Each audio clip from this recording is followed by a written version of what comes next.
Welcome to the MHP Exchange, where the riches are in the niches. We'll show you how to invest your way into mobile home parks with real strategies, tips, and behind-the-scenes know-how to grow your cash flow. Stick around. This is where smart investing begins. Frank Rizzo back with you on the MHP Exchange podcast.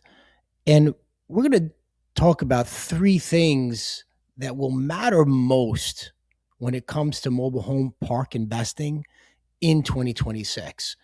And as we look at 2025 and it's in the rear view mirror, it's always great to take a look at what assumptions you had going into the year and how in your business plan, things that you've hit on, things that you've missed on, opportunities that you see going forward, because that's how you can continue to press on and be successful.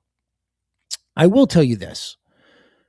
If you've made it through 2025 and you've made it through 2024 and 2023, and really from the second half of 2022, you should just congratulate yourself for that in the first place, because last year things started to ease up a bit and push forward in a positive direction.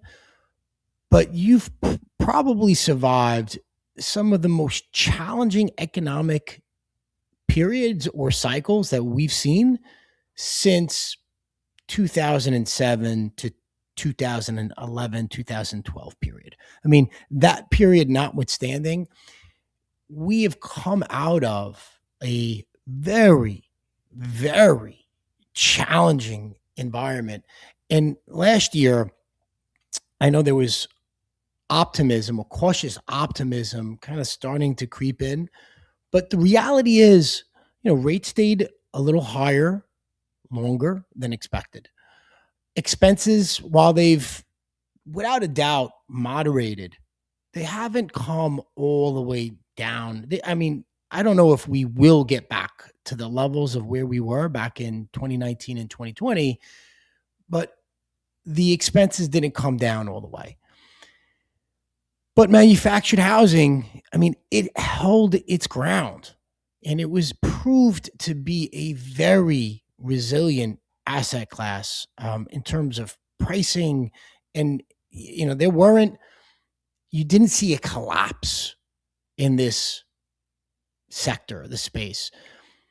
Now we go into 2026, and it's going to be a completely different game.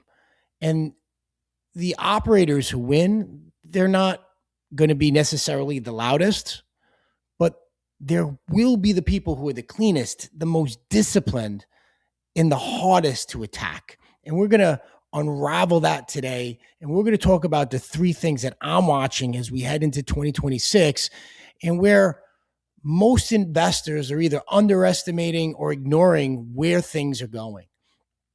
And just to give you a quick reset of what we saw into 2025, I think nationwide rent growth has cooled. That's a fact. And there's a number of different reports that will talk to you broader or on a broader spectrum of the marketplace, that rent inflation has come down. And in some major markets, you've started to see rents actually decline a bit. But in manufactured housing, it's telling a slightly different story. Occupancy didn't collapse. You're still seeing many of the publicly traded entities with occupancy rates in the mid-90s. Rent still moved, though not recklessly.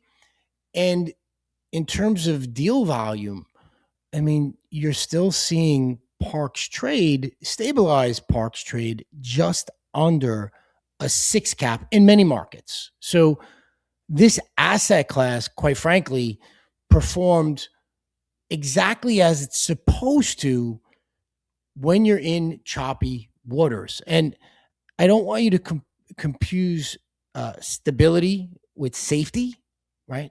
And this is a historically safe asset class because risks are starting to shift a little bit. And if you're out there and you're in the MHP space right now, you have to be aware of it. So as we look into 2026, I'm going to say the number one trend that you have to keep an eye on and you have to pay attention to is that regulation, tenant initiatives, and the narrative of the quote unquote greedy landlord. That is something that remains as a threat to the industry and a threat to operators.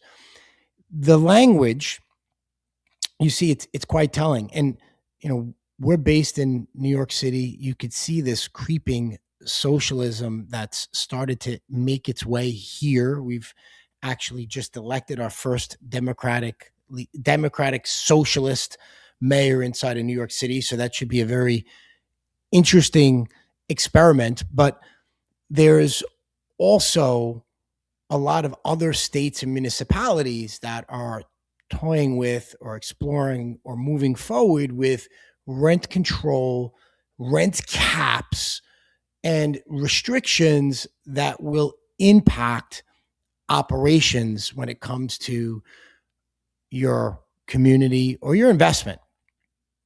And so here's what, and we could all understand the importance of having the ability to reinvest into your community, right? That without having some of that being supported or paid for by residents or tenants that sometimes are paying below market or significantly below market, not having that capital to make those improvements, well, the property runs a real risk of,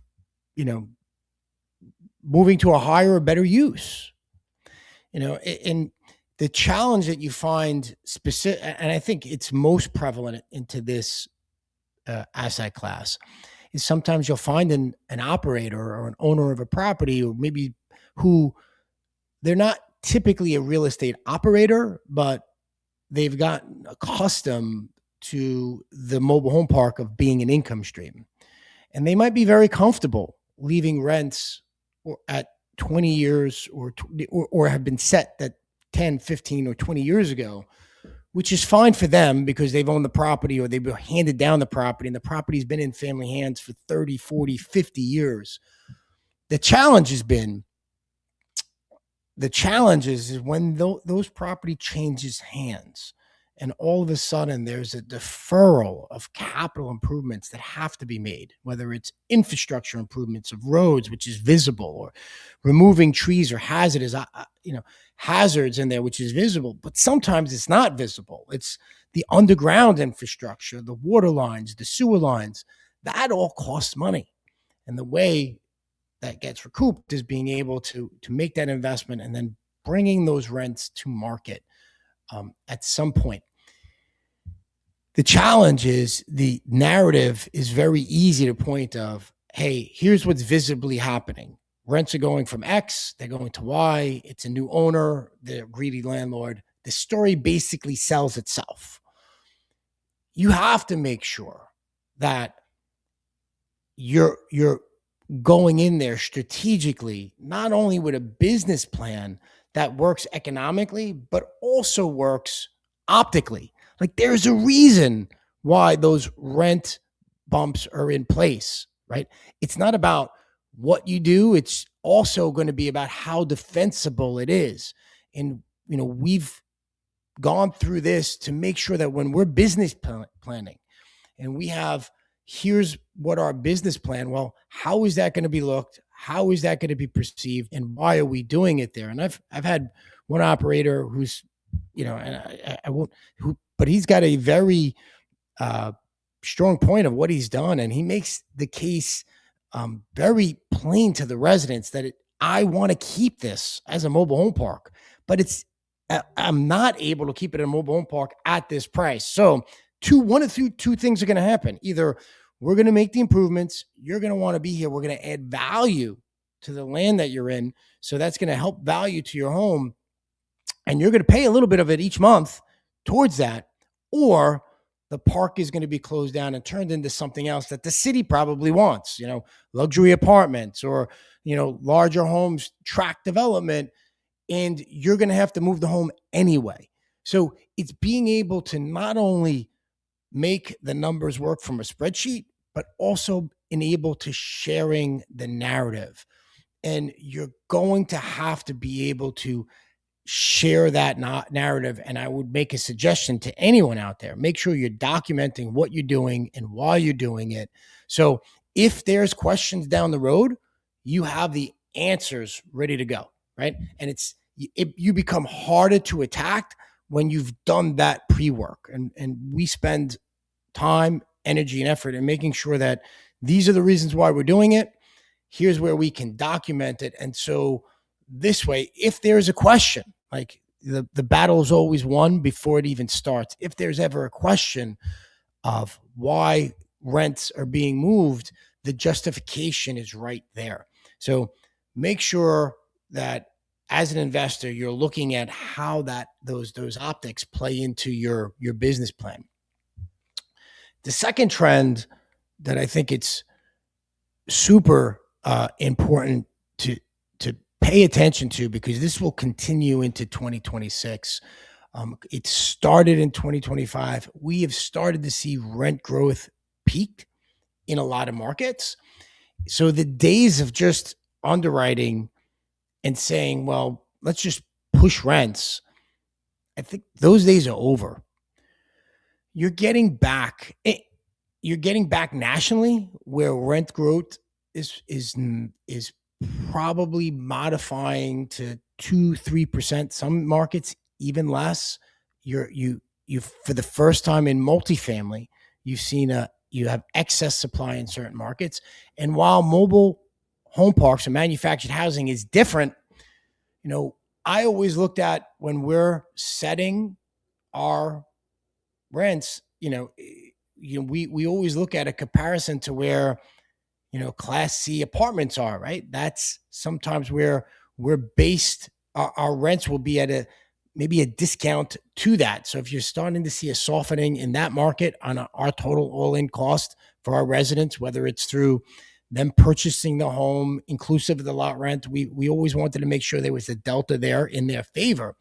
So you have to be conscious that the days of just saying, I'll underwrite and we could continue to set market, that's changing. Now, if you're buying a park or you're acquiring an asset where you're under market, you'll still have the opportunity to move rents closer there.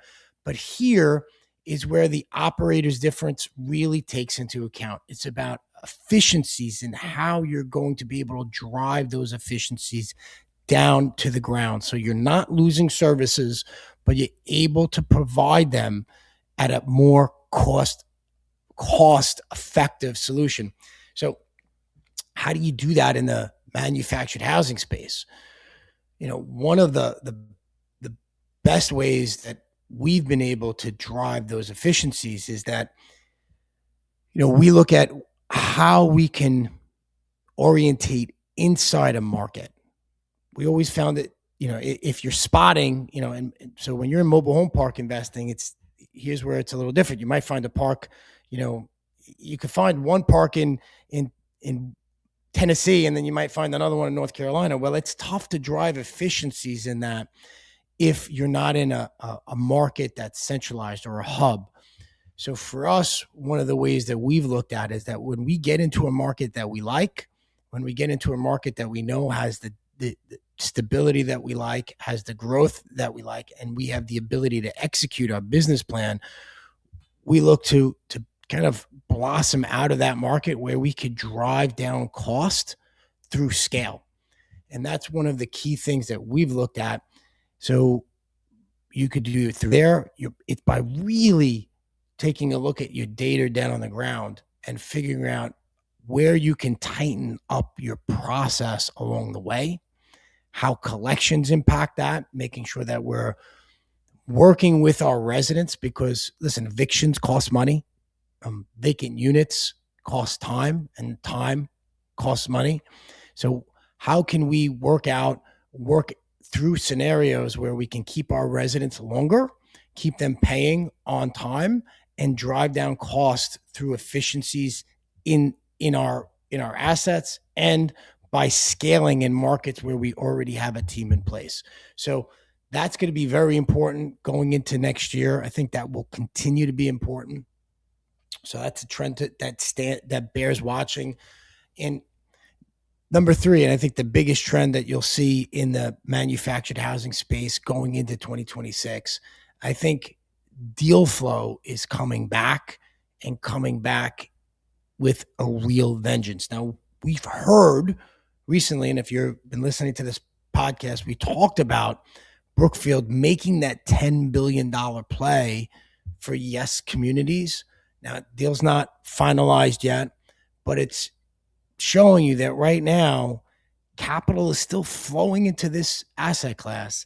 That has not stopped. If anything, I think that's going to continue to pick up, especially now as you started to see some rotations out of other sectors. So the resiliency that we've seen in this asset class, the fact that is the only real estate asset class that is contracting every year, despite affordability still being a hot button issue and affordable housing still being an issue that's plaguing every state, coast to coast, you're going to see more players looking to make an entranceway into this space. So you're going to have to be, you're not going to be able to out Brookfield. You're not going to be able to just throw dollars at it, but you're going to have to be strategic about where you're going to look to make your investment.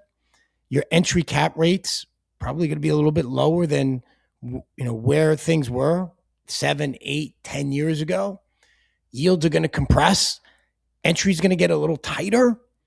You're going to have to, really focus on execution of that business plan, on how you're going to drive value and set those expectations accordingly, right? So your banks are not going to, also your lenders aren't going to look at massive rent growth without a business plan that tells you why that can happen. So that's a trend that we see still happening. I mean, there's still calls that I have regularly with big money that's looking to find a home into this space. So the advantage that you'd have, I mean, they're looking, they're not looking for the one-off 1 and 2 deals. I mean, it's a challenge for them to do that. So the advantage you have as a individual investor right now is speed. You could move a lot quicker, make decisions a lot quicker. You could be nimble on the ground as you see things are opening up. You have that ability to move quicker, to execute. Things don't have to go through a committee if you're there and you have that, if you have that blueprint in place to do that. And a lot of times you can end up taking deals that the Brookfields will not want to do.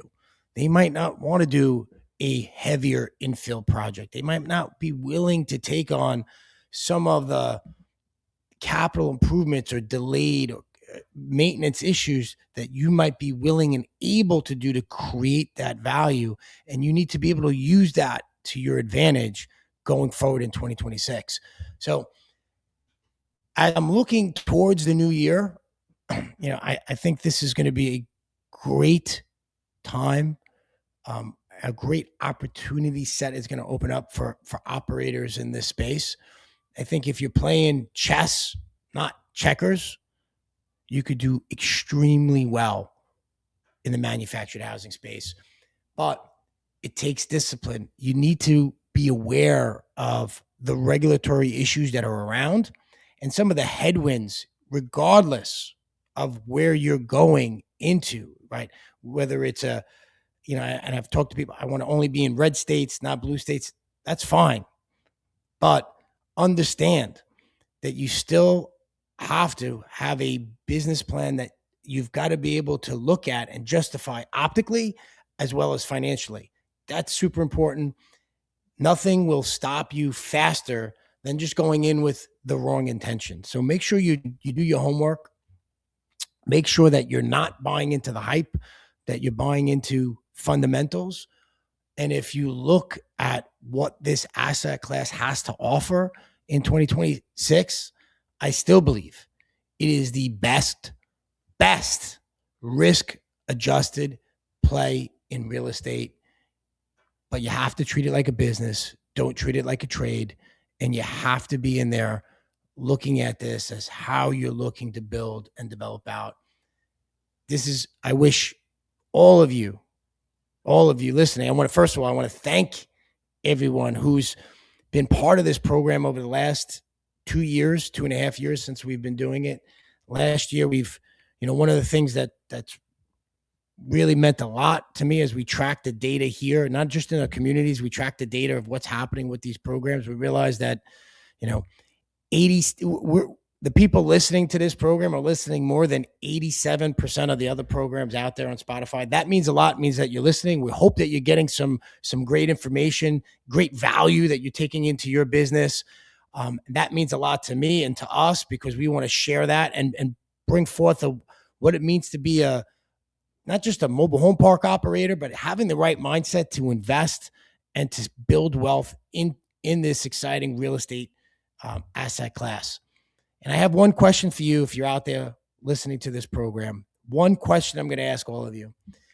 Would you help someone you don't know who is interested in finding, funding, or operating their next real estate investment? If your answer is yes, then I'm going to ask you to do one thing. Rate this episode, because by rating this episode, that helps us get this message out. It's just how the algorithms work. It helps us reach more people. Do that. Send us your rating at info@themhpexchange.com, and I will send you our after site visit report. It is the same report that our team uses on the ground to report back to the team to let everybody know if we're staying on track, what we're missing, what we're hitting on, and what our next steps on. And that will help you. That helps you. You can help us get the message out. We'll help you with the tools you need to build your real estate business. We appreciate that. And I appreciate all you guys listening now, making this program one of your favorites. And we look forward to many, many more stories and great things happening in 2026. Until next time, Frank Rizzo with the MHP Exchange. Happy investing.